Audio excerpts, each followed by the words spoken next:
y mucha alegría cuando te vuelve a llamar. Yo he trabajado unas cuantas veces ya con él y Julieta también, sí. y desde hace mucho tiempo le conoce muy bien y para mí es alguien prácticamente como de la familia y yo lo vivo con muchísima alegría. Me siento muy afortunada cada vez que me llama para trabajar.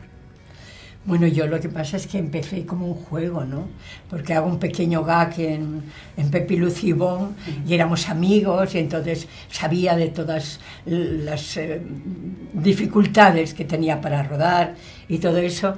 Y entonces estaba haciendo teatro precisamente con Carmen Maura, con Marisa Paredes, estaba haciendo una obra de teatro y entonces me dijo, si quieres hacer cuando ya continuó la película, que ya pudo continuar haciéndola, porque se hizo como en 2 etapas, por cuestiones económicas, claro.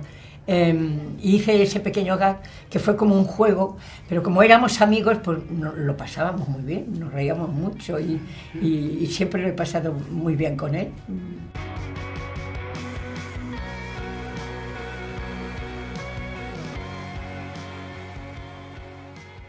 Sigue creciendo y creciendo y evolucionando y o sea, para mí es un genio, pero que es increíble que siga reinventándose cada vez.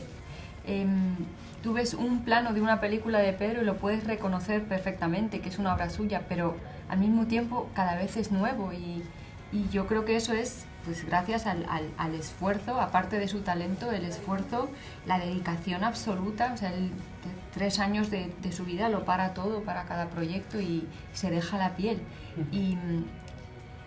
Y es muy humilde, fíjate, a la hora de algo que a lo mejor no es lo primero que se piensa, ¿no?, de él. Pero él da tanto y esa inseguridad sana que tiene, ¿no?, como artista. Cada vez es como empezar de cero. Y tiene las cosas muy claras, pero es como si se pusiera a prueba a sí mismo cada vez. No está en un sitio cómodo de yo ya he hecho todo. No, jamás. Está en el lado opuesto, ¿verdad? Para nada, sí. Yo creo que eso es la virtud de un creador. Sí. El dudar, ¿no? Dudar. Es necesario. No estar seguro, porque quiero decir, eso te lleva a la esclerosis total. No, y él continuamente se reinventa, como dice Penélope, y siempre tiene una calidad un talento, un ingenio, una brillantez. En unas veces eso surge de una manera más fuerte o más poderosa y llega a más gente, y otras veces no. Pero yo en esta película creo que ha hecho un camino muy personal, muy interno, bueno, ya todo el mundo lo sabe, ¿no? Y entonces que ha hecho una entrega de una generosidad enorme.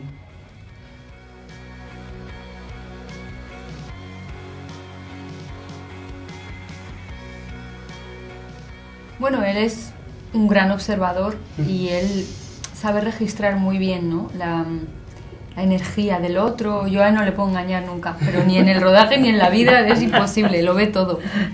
Y a veces hace como que no lo ha visto y 3 días más tarde hace un comentario y dice, no puede ser. Y antes de que yo le contara cómo eso ha sido tan presente en mi vida, esa energía tan maternal, él ya lo sabía. O sea, yo los juegos que recuerdo de niña, ya a los 4 o 5 años, cuando empecé a jugar, a interpretar, siempre me pedía el personaje de madre.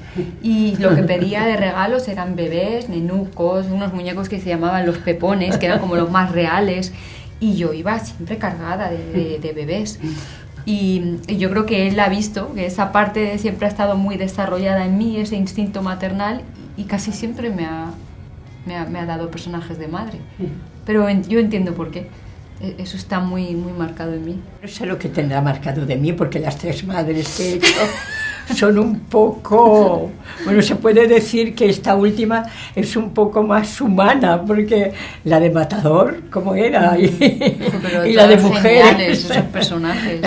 Debe haber una parte de mí misma que yo, a lo mejor, que la conozco.